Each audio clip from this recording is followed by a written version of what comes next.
Oke, ayo kita mengunjungi masa lalu di saat dunia terpecah menjadi dua blok besar yang saling bersaing. Di sana terjadi konflik besar antara negara-negara yang memiliki pandangan berbeda. Kita akan menyaksikan bagaimana keputusan-keputusan penting pada masa itu yang memengaruhi kehidupan kita sekarang. Mari kita jelajahi kehidupan menarik dan juga tentang diplomasi dan ketegangan militer yang membentuk dunia seperti yang kita kenal sampai saat ini. Bersiaplah untuk menyelami perang tanpa senjata, namun penuh dengan strategi dan kecerdikan. Selamat datang dalam dunia perang dingin pertama, di mana setiap langkah memiliki dampak yang mendalam dan konsekuensi yang tak terduga. Segera saksikan perjalanan kisah ini bersama kami kelompok 3. Nah, Perang Dingin adalah periode konflik politik dan militer antara Amerika Serikat dan Uni Soviet serta sekutu mereka yang berlangsung sekitar tahun 1945 hingga tahun 1991. Konflik ini ditandai dengan ketegangan, propaganda, perlombaan senjata nuklir, dan persaingan ideologi antara kapitalisme dan komunisme setelah selesainya Perang Dunia Kedua Amerika Serikat dan Uni Soviet. Nah, perang ini dianggap sebagai dua negara superpower yang jauh lebih kuat dari negara-negara lain di dunia. Kedua negara ini saling bersaing satu dengan sama lain, yang masing-masing berusaha memperluas pengaruhnya terhadap negara-negara di dunia ini. Amerika Serikat adalah negara yang menganut paham kapitalis dan Uni Soviet sebagai negara yang satu kepada yang lain. Selanjutnya, jika dilihat dari kekuatan militer dan persenjataan, mereka juga saling bersaing satu sama lain. Amerika Serikat menekankan pada kualitas persenjataan dan personel militernya, sedangkan Uni Soviet dari segi kuantitas dan persenjataan yang dimiliki. Dari persaingan ini, maka timbullah ketegangan antara Amerika Serikat dan Uni Soviet yang dilandasi adanya kecurigaan di antara kedua negara adidaya tersebut. Dari persaingan, pergolakan, dan kecurigaan serta ketegangan ini, terjadilah posisi konflik antara dua negara adidaya tersebut yang disebut dengan Perang Dingin. Pengaruh dua negara adidaya itu melibatkan negara-negara kecil, bukan negara superpower. Hal ini terjadi karena negara-negara kecil tersebut berkecenderungan mencari perlindungan keamanan dari negara-negara yang mereka anggap kuat dan mampu melindungi serta punya pengaruh.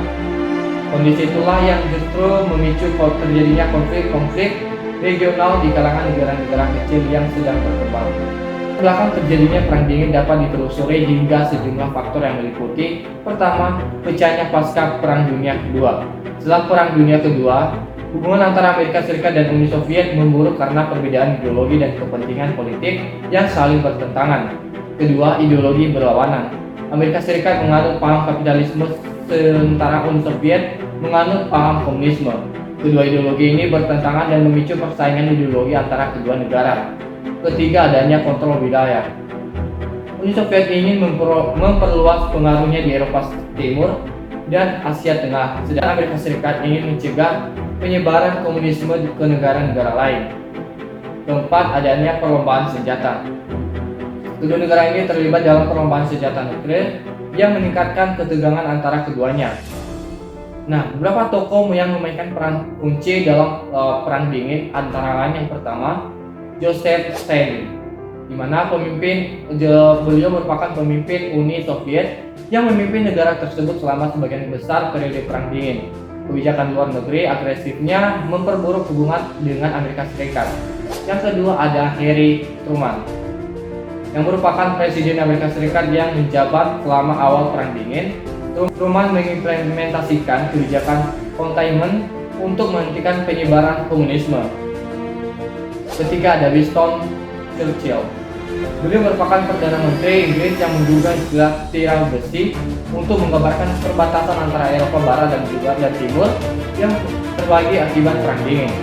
Keempat ada Nikita, yang merupakan pemimpin Uni Soviet setelah Stalin yang terlibat dalam krisis rudal Kuba dengan Amerika Serikat.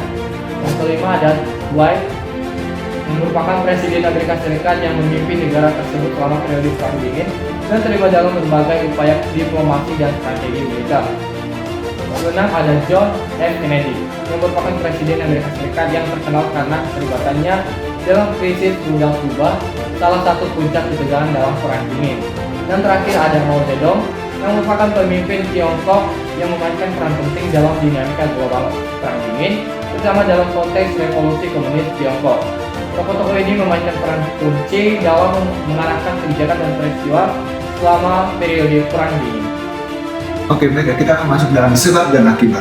Jadi penyebab terjadinya perang dingin antara Uni Soviet dan Amerika Serikat karena pertemuan para pemimpin dunia di beberapa konferensi, seperti konferensi Potsdam pada tahun 1945, yaitu bulan Juli, mengenai perbedaan pendapat mengenai Eropa Timur.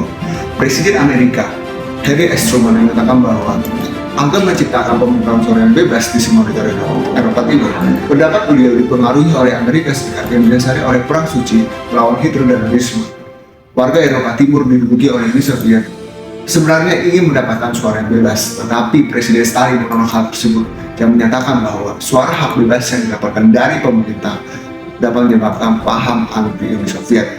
Presiden Stalin juga melihat bahwa negaranya hancur karena berperang melawan Nazi, sehingga membutuhkan Eropa Timur sebagai pengamanan yang maksimal dari Amerika Serikat. Dan Uni Soviet berlomba-lomba dalam menyebarkan pengaruh ideologi, ekonomi, politik, propaganda. Akibatnya apa? Akibatnya ini membagikan Jerman menjadi dua bagian, yaitu Jerman Barat dan Jerman Timur pada tahun 1946, yang ditandai dengan persaingan dua ideologis, sosial dan komunisme, serta kapitalisme dan liberalisme. Perang Korea antara Utara yang didukung oleh Uni Soviet dan Selatan didukung oleh Blok Barat ini juga disebabkan karena perang dingin tersebut, di mana banyak negara-negara Asia seperti Vietnam, Afghanistan, dan sebagainya itu juga terdampak akibat dari perang dingin tersebut.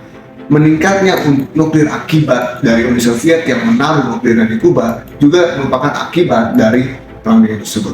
Perang dingin juga menyebabkan perkembangan industri militer yang terus dilakukan oleh Amerika Serikat maupun Uni Soviet dengan memproduksi alat-alat militer perang sebagai persiapan perang melawan Amerika Serikat ataupun sebaliknya Uni Soviet melawan Amerika Serikat. Berikut lini masa utama dalam perang dingin. Yang pertama munculnya Doktrin Truman tanggal 12 Maret 1947 yang menyatakan bahwa Amerika Serikat akan mendukung negara-negara yang melawan komunisme. Putusan ini untuk menarik bantuan kepada Yunani dan Turki untuk mengeluarkan Doktrin Truman mengenai pemberian bantuan berupa peralatan sipil dan militer serta uang senilai 400 juta US dollar.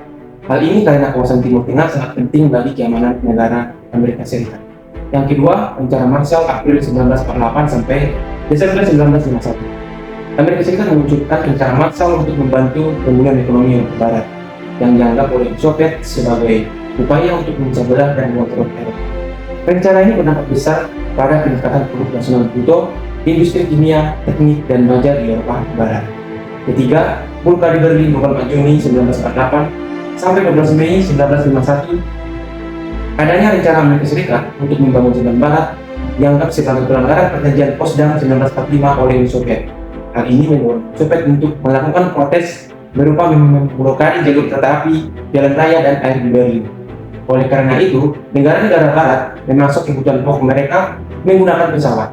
Kemudian, Uni Soviet memblokir akses ke Berlin Barat, memaksa Amerika Serikat, Inggris, dan Prancis untuk melakukan pengiriman pasokan makanan dan bahan bakar melalui darat. Yang keempat, Fakta Warsawa 14 Mei 1955 sampai 1 Juli 1991. Fakta Warsawa adalah aliansi militer negara-negara Blok Timur dan di Eropa Timur yang didirikan sebagai respons terhadap pembentukan NATO oleh negara-negara Barat.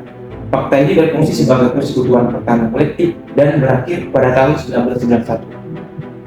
Negara-negara anggota Fakta Warsawa termasuk Uni Soviet, Polandia, Rumania, Hongaria, Cekoslovakia, Bulgaria, Albania, dan Jerman Timur. Kelima, insiden U2 5 sampai 17 Mei 1960. Penembakan pesawat pengintai U2 Amerika Serikat yang terbang di atas langit Uni Soviet yang mengakibatkan Amerika Serikat dilarang untuk melakukan penerbangan di langit Uni Soviet. Keenam, krisis Berlin pada Agustus 1961. Perdebatan status kota Berlin yang terpecah menjadi awal krisis ini. Uni Soviet mengajukan dua pendapat. Pertama, Amerika Serikat melepas kependudukannya di Berlin. Kedua, Berlin menjadi kota bebas. Namun, Amerika Serikat menentang ini karena puncak krisis ini membangun tembok Berlin yang memisahkan Blok Timur dan Barat sebagai respon atas banyaknya jumlah pengungsi Jerman Timur ke Berlin Barat.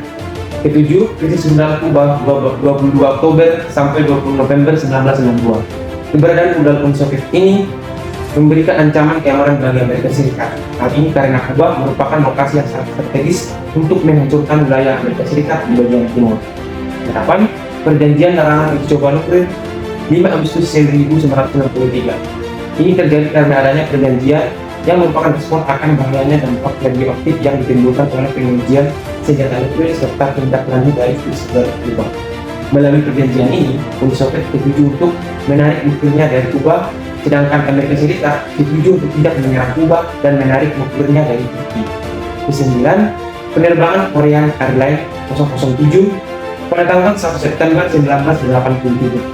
Penerbangan Korean Airlines ini ditembak jatuh oleh pesawat Sukhoi Su-15 milik Uni Soviet. Pesawat Boeing 747 ini menyimpang dari rute yang direncanakan dan masuk di wilayah udara terlarang Uni Soviet karena kesalahan navigasi oleh awak pesawat.